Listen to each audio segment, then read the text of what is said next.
Hello, everyone, and welcome back to Inspirational Interviews. I'm Hannah Levin from heartfeltwellbeing.com, and I'm super thrilled to be here with Rashanda Yates today, who is going to talk with us about finding self-love as the remedy for binge eating.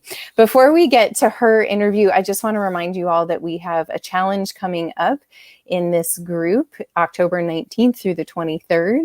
And that is the One Habit to Thrive Ayurveda Super Habit Challenge.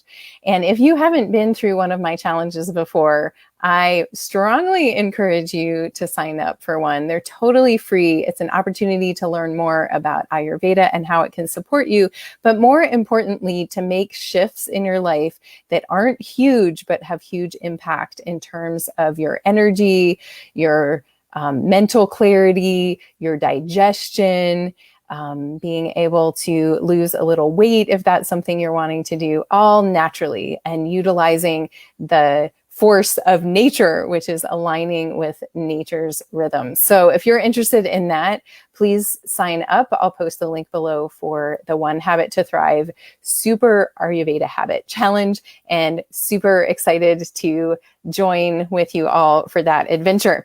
And today's guest will perhaps tie into our relationship with food and help us get to a better place. So before bringing her on, I just want to mention that Rashanda Yates is on her path, and we just discovered that we both have backgrounds of being school teachers. She was a former music teacher, and I'm a former art teacher, and that's super cool. Now we're both coaches, helping people realize their full potential. So her little bio that I have is: on her path to overcoming binge eating and losing 60 pounds without dieting, Rashanda Yates discovered she could enjoy food and enjoy life. Her goal is to empower women like you to be confident, love your body, and love your relationship with food. So let me bring her on. Welcome to Inspirational Interviews, Rashanda. Thank you so much. I'm Yay! just laughing about that funny connection that we made right I before. know. Yeah, who knew? We're both former. I tell people I'm a retired school teacher. Oh yeah, that's a good way to put it. Yeah. I had enough in 11 years. I'm retired. I'm on Retired or to recovering. right recovery. That too. That too. Awesome. So tell us a little bit about what happened in your life starting back around 2015. Sure, yeah. So actually, funnily enough, this was gearing up to my last year of teaching, Mm, actually. And I had just really hit a wall at that point. A lot of things were going on. I was depressed. I'm looking back, I can see that I was depressed. At the yeah. time, I wasn't really aware of it, but I had reached my what I think is my highest weight. Of course, like Mm, I had sort of buried my head in the sand on that too, but I just know that I was feeling very weighed down, mm, physically very immobile. Had trouble breathing. Like I would get winded walking to my car, mm, like from the grocery store or whatever. And I just felt it was a very low point in my life where I was not loving myself. I was not caring for myself. And I knew it. And I had a lot of shame around that. mm, And, every day was really me waking up and just kind of feeling like I was always trying to catch up or trying to improve and just couldn't do it. mm, So, I would come home. I remember I got into this cycle where I had started using food to comfort myself, mhm, and I was aware I was doing this. It was really obvious because basically I would, I remember I would hit about 10 o'clock in the morning and I would already start thinking about like what I was going to eat when I got home. mhm, And I got into this pattern of leaving school and immediately going and getting like chicken fingers and fries and like stopping at a convenience store and getting like a pint of ice cream and like a Mm. candy bar and like all of this stuff. And I would just like sit on the couch and watch Netflix and just like eat all of this food.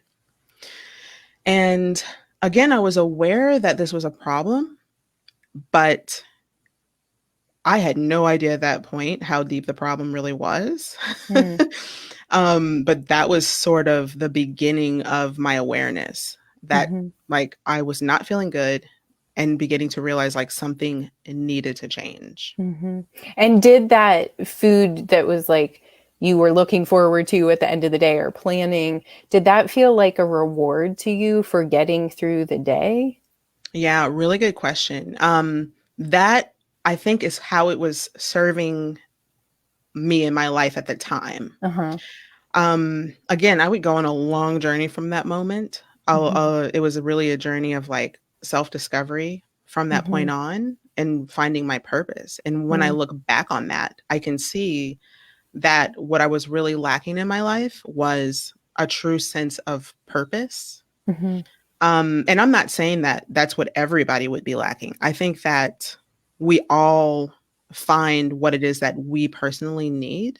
Mm. But at the time, you know, it was like the reward that I was getting from that was numbing out.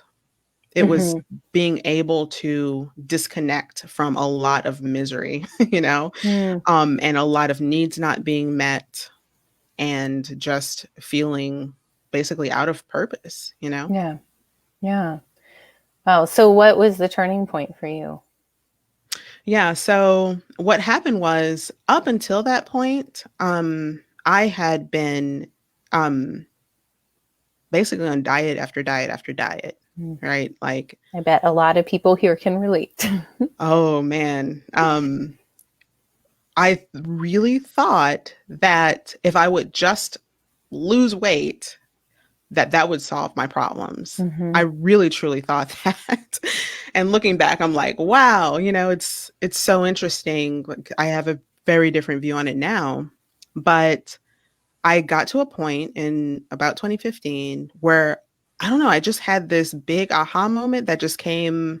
I don't know, I think it came from a few different places, but I decided to stop dieting. And it was a very firm decision that I made that really changed the trajectory of my life. I decided that like weight loss, the way that I was doing weight loss wasn't actually worth it because I was miserable. And like Mm. the thing is like I had been sometimes successful with weight loss and had, you know, gotten down to my quote unquote goal weight and was still miserable. So it's like, I was like, what am I doing this for? You know? And so I was like, well, if I'm going to lose weight, if this is going to happen, it's going to happen my way. I'm going to be happy, period. And when I made that decision, I truly feel like the universe just brought into my life everything that I needed for that Mm. to be possible for me. And I Mhm. ended up losing 60 pounds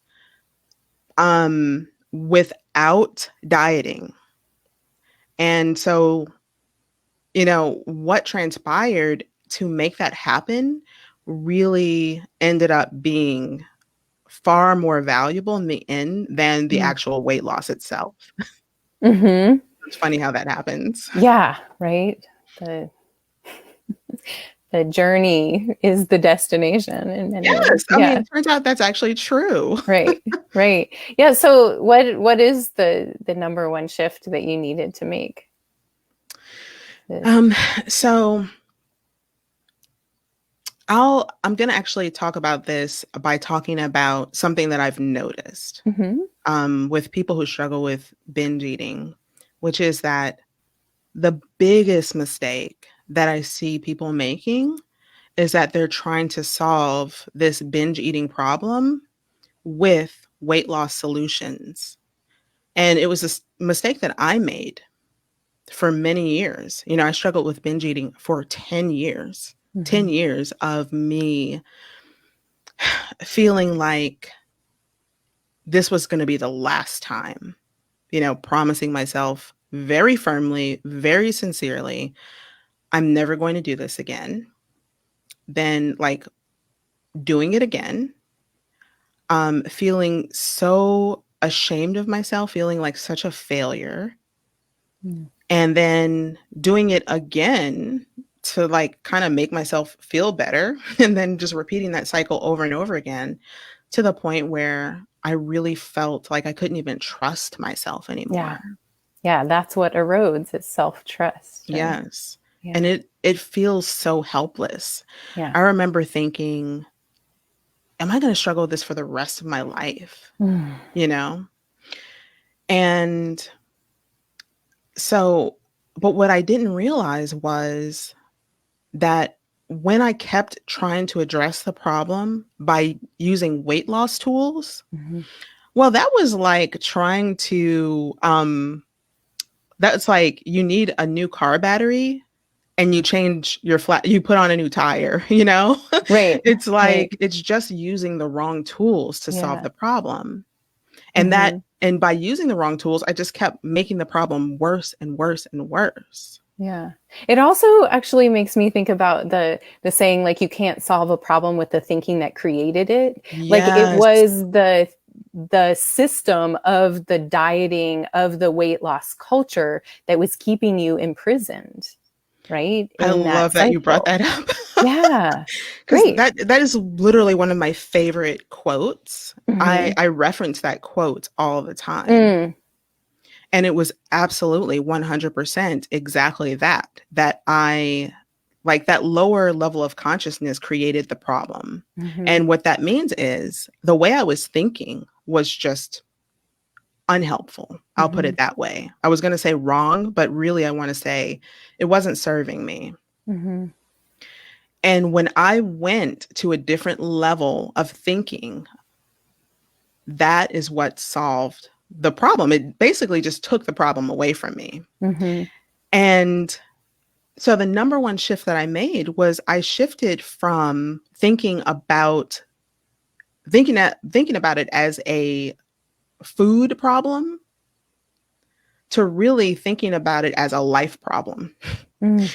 you know? Because what really happened was when I started to address how I was thinking, that changed my entire life. Yeah. It didn't just take away my binge eating problem. It took away relationship problems. Hmm. You know, it took away all kinds of other specific problems that I was having, money problems, Mm. you Yeah. know, a lot of different issues got resolved. And it was a shift in my paradigm Right. about the way that I was handling my life. I love that so much. That's so much of what I teach is mindset. Everything comes back to mindset and what do you Yes. believe? So if Yes. we change our beliefs, then a whole new reality is possible. Yes. Yeah. Yes. I would So say that exciting. it's impossible to not shift a reality when your beliefs change, you know? Right. They have to. Yeah, they just have to. They just do. They have to. And your behaviors change as a result of Yeah. that, and they just do as well, and it's easy. Right. Yeah. Yeah. Yeah, we talk a lot in the Vitality Circle, the program that I run, teaching Ayurveda to women in their evolution. We talk a lot about identity evolution and thinking about who it is that you want to be next and then acting like that person. How does that Mm, person make decisions? How does that person act in a certain situation? Right. yeah. And just role playing until it becomes you. Mm, Right. Like, what is that other wisdom that you can bring into the situation? So it sounds like you had that opportunity and you took it. So let's fast forward to now. You are now a coach for women who struggle with binge eating. And what advice would you give someone who's ready to shift away from binge eating to a new mm. paradigm?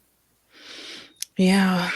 Um, the first piece of advice I would give is a little or maybe even a lot counterintuitive. Mm-hmm.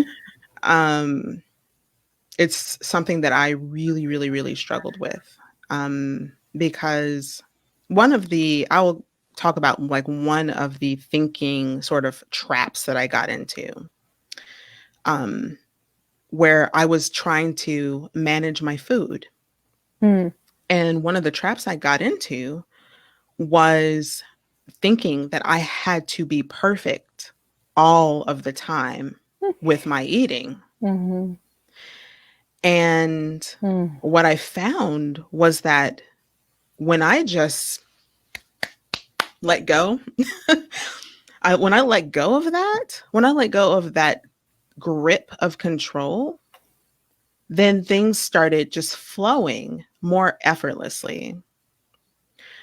So, the first piece of advice that I would give is to find your willingness first. Because what I found was that I wanted, like, again, I just wanted a weight loss solution. I thought like losing X amount of pounds was going to solve my problem, not realizing that was actually making my problem worse. Mm. I wanted the same solution in different clothes, basically. Right. you know? So just because, this way of eating is packaged a certain way, I'm thinking, okay, well, this one will work for me. This is totally different. No, it was the same thing. I was still looking for a program to solve my problem. So when I finally got willing to let go of that, that's when everything changed. Now, I find a roadblock to willingness is shame. Mm.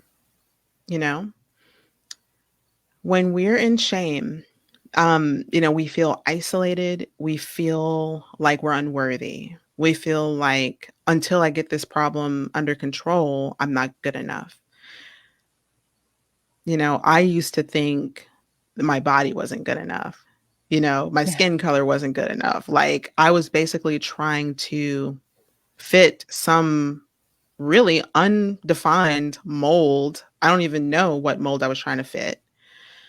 And, that became a really big roadblock to me actually receiving the solution because, it turns out I had heard the correct quote unquote right answers for me. I had heard them before, but I dismissed them Mm-hmm. thinking, no, that's not going to work for me. Or I wasn't willing to do it because it didn't sound like what I thought I wanted, which Mm. was really, I wanted to like lose weight. That's all. That was like the end, like period.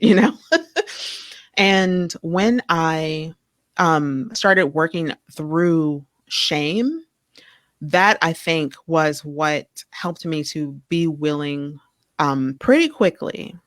Now, like working through shame is not a quick process necessarily, but it can be. Like it doesn't have to be hard. It's all what your expectation is. Like you can just tell yourself, you know what? I'm just going to allow it to be easy. Mm. But if you Mindset can, again.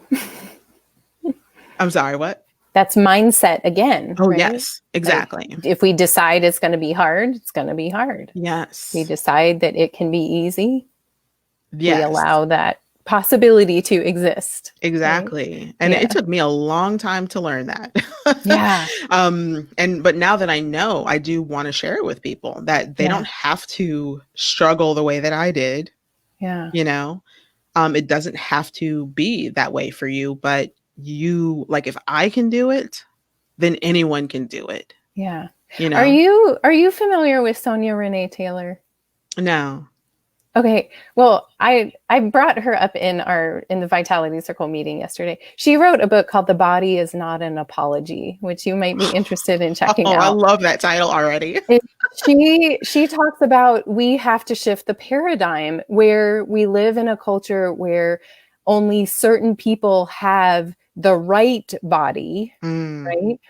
And that thereby means that everybody else has the wrong body. And yet the only thing that is true for all of us humans that are alive is that we have bodies. We all have bodies and they all work. They Yes. might work in different ways, but they all work. Like for us to be alive, our bodies have to work. on some level, right? Mm, And I so love her whole that. thing is like, we have to change that, the conversation. Nobody's in a wrong body. There's no wrong color. There's no wrong size. There's simply each of us recognizing who we can be in this lifetime. So it's not an excuse to not take care of yourself, but it's an invitation to live fully into the full expression of who we can be in this lifetime. And anyway, it's just been so inspiring to me. I listened to an interview that Brene Brown did with her, talk about Mm. understanding shame, right? Oh, Um, yes.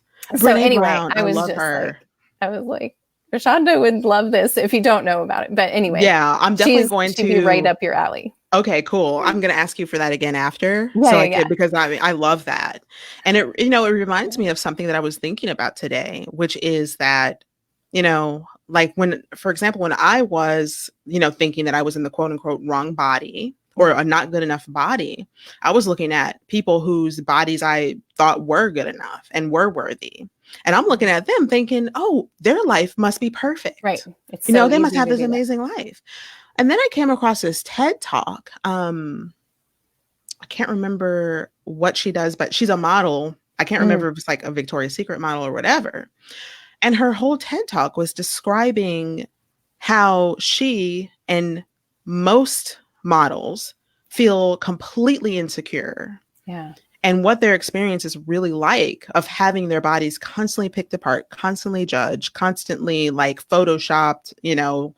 and like I realized, whoa, like I love myself more than she does. Mm, My experience in the world is of acceptance. And, I feel happy most of the time. I don't feel anxious most of the time. I don't feel like people are judging me most of the mm-hmm. time.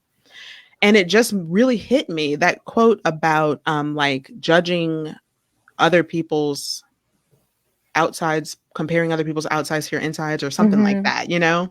that, that your internal experience is what really matters.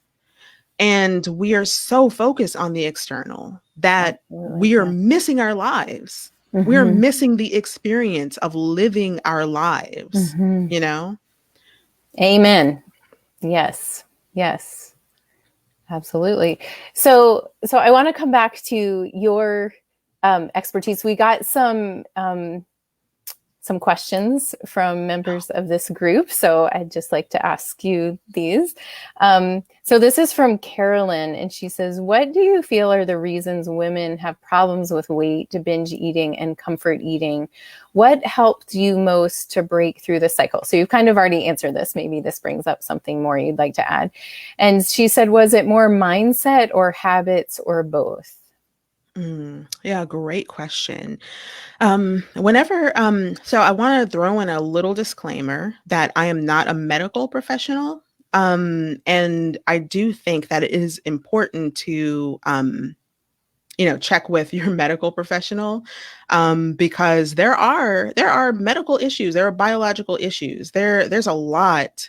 Like the first part of the question was, why do women struggle with weight? Well, there are so many reasons Yeah. why certain people have more weight than other people. Like genetics is a huge factor as well. Mm-hmm. um so I'll speak more to the mindset part of that, um with throwing in a little bit of hope into the mix, where like I've seen so many people who thought that they couldn't lose weight, who actually were able to, when they had the right mindset. So it's all about the story that we tell ourselves. Mm-hmm. But as far as like mindset versus habits, or both, definitely both. And I think that for me, it started with mindset. Once I had the right mindset, then the habits were, they were just easy. It just didn't. I'll give you an example. I was someone who was like binge eating um several times a week. And when I got the right process along with a mentor, so someone to like point out roadblocks to keep me on track and to just say keep going, like just follow the process. I Within 2 weeks, I was no longer wanting to binge. I became a Mm. person over those 2 weeks who just simply did not want to binge. And I think sometimes we have this idea that, oh, it's a process, it's a struggle, and I'm going to struggle for the rest of my life. It's like, no, 2 weeks and bam, I just didn't want to do it anymore. Mhm. And I remember picking up one of those huge gourmet donuts.